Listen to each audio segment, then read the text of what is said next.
Much better day today, although the weather was bad everywhere, it seemed. The horses raced good. Cavill Hanover was a winner, as was Won My Heart Hanover. Now, most notably was the way Won My Heart Hanover won. She didn't just go by the horse. There was a little interference or whatnot halfway down the lane in the middle, but she went by and then drove away. And that was so impressive to see. That's a filly that we've been concerned for a long time. She just doesn't, that care level is lacking, right? It just isn't there full time, which made it concerning. But from what I saw today, and it's notable too. Go back and watch the race. Now the horse on the front's a smaller filly, but when you look at the size of Won My Heart Hanover compared to the other horses, she's not a big filly, but she looks so much more mature.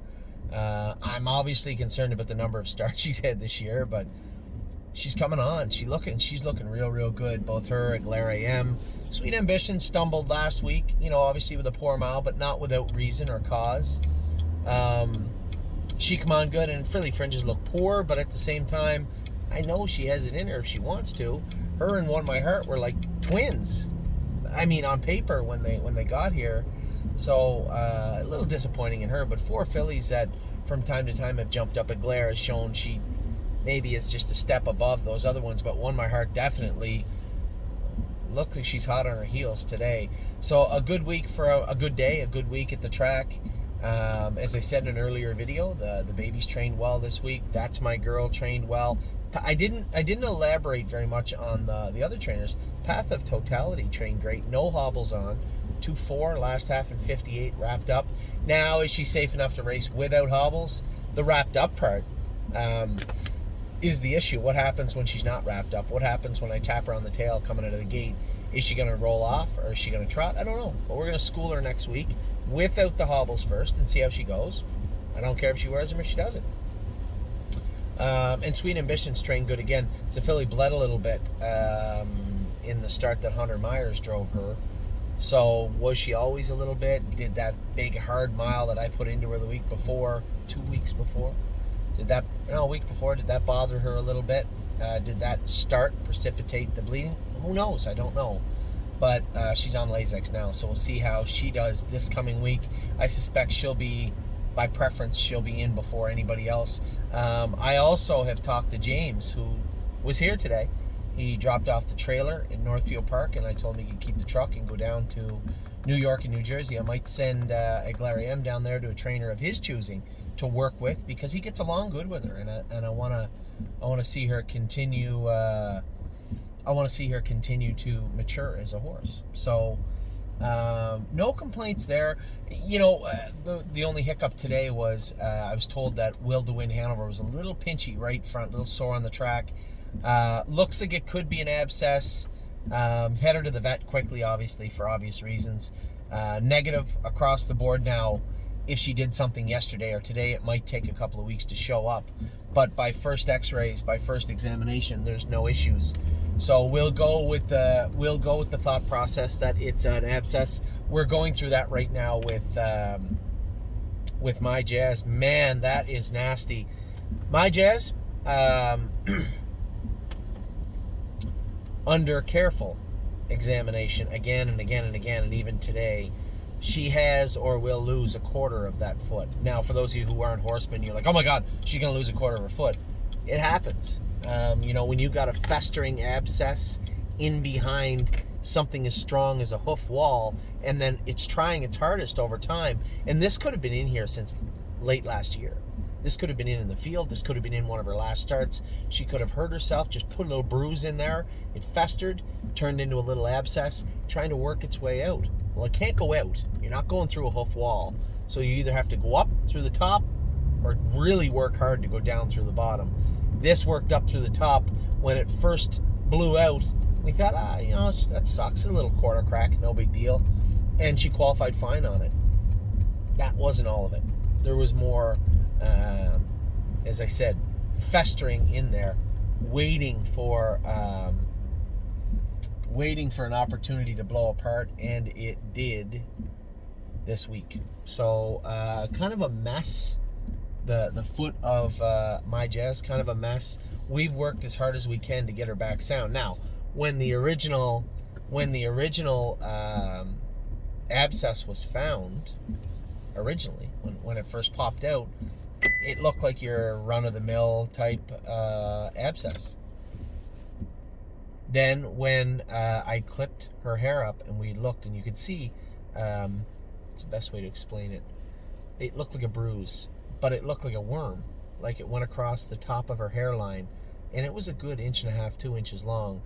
And I've seen it a couple of times before. You know what's coming next. Something is going to pop out of there. And it blew out the top of her hairline, and it was messy and disgusting, and she's tough, man. There's not much you can do about it. You have to heal it up. So I went from optimistic to concerned and less optimistic. Now, we're talking about Saturday's race, right? I'm not concerned about the filly. All this stuff we're talking about is superficial. It will all heal 100%. It's an unfortunate incident, but I don't know how long it was in there. So she was not 100% today, and if she's not 100% tomorrow, there is a chance that we won't be able to race My Jazz. 2 scratches to start off her stake season is not what you want, but you know, we always have to do what's right for the horse. And exactly as it was with Will to Win Hanover today, stop, get her x-rayed, get her looked at. Let's look and see what's there. Nothing is found, but there's still something going on. Is it an abscess? Probably. If it's not, what's best case, worst case prognosis for her? So stop what you're doing, clean it up. Same with My Jazz. You got to do what's right for the horse, especially a horse like her, man. She's been so good to us, and she's been so tough. Let's not test her toughness. And I think that's what I'm getting at. I'm not telling you she's scratched because I don't know until tomorrow. Keep in mind, we have to leave tomorrow afternoon to get to Miami Valley for 9 o'clock in the morning, 10 o'clock in the morning. You don't want to be shipping down there in the heat and then just drop the tailgate and go out and try and race them. We can ship down around there tomorrow, give them a day just to relax, jog them up, and then take them over to Miami Valley. So that's the plan for tomorrow. I have to be up at 6 o'clock in the morning. We have White Tiger, and I have 2 of Tim's to race. We have 16 babies that are training tomorrow. Can't possibly train on Saturday. There's just too much going on. 16 babies will train tomorrow.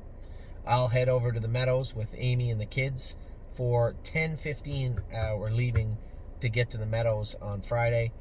I'm going to go race White Tiger in race number 2. Then I'm going to drive 2 of Tim's. We're going to get in the car. We're going to go to Miami Valley. We're going to go easy for the weekend. I know it is down at Miami Valley, and Ava and Ollie knew also. Great Wolf Lodge is down there. So going to take the kids swimming for the weekend. Race our ponies, whether it be 3 or 4, at Miami Valley, and then head back here. So we've had a pretty good week. We continue to have a pretty good run. Keep in mind, everybody, please pay attention to what I'm about to tell you. We are having a good run because we're racing the right horses in the right class. And I've been taking a lot of heat and a lot of flack for wanting to sell horses that aren't going to be good enough. We can go out there and continue to race horses that are going to be 6th and 7th, or we can either put them in the right class, a better class, or sell them and allow other people to race them where they're going to be 5th or 6th. And I know that sounds maybe too business-like for people, but at the end of the day, we're trying to build a strong stable for everybody to be involved in. We can't do that if we continue to keep horses around that are inferior, that are not going to toe the line. And that's not to say that I have a problem with any of them. I'm not blaming a horse like Gray Is the New Red because she can't pace 55 right now. I'm not angry, but we have to be realistic of where we can race and where we can't. And there's a number of horses that fit that bill. Listen, GW Chrome, we out and raced bad last night. So did Fox Valley Britska. I love both of those horses. But we need to be able to find classes. Now, when it comes to them, we can. They can race in condition claimers. They can race at the fairs. They can race in the non-winners of 2 competition. When it comes to some of the other horses that we're trying to move, you can't. Right? And I know it's frustrating, and I know people are looking at me saying, Anthony, you said that, we're going to get involved with horse racing because it's not about the money. It isn't about the money. But I can't expect everybody just to pay money every month for me to train their horses and then race poorly. And then me try and formulate an excuse to you as to why they didn't, when the reality of the situation is they weren't good enough. And that's not to say they're bad horses. I'm never going to get angry at a horse for not being good enough. Not trying hard enough, that's different. But when you're just not good enough, it's not your fault. Listen, I've been not good enough at a lot of things my whole life. but we have to be realistic about what we're trying to build here. So I apologize, and before everybody gets maybe upset with me, try and walk in my shoes, right? I'm trying to keep over 900 people in 13 countries happy. We're trying to train horses down, keep them safe, keep them racing at their very best, healthy and happy, sound, find classes for them. It's not an easy thing to do, and I'm not looking for a, hey, don't worry about it, buddy.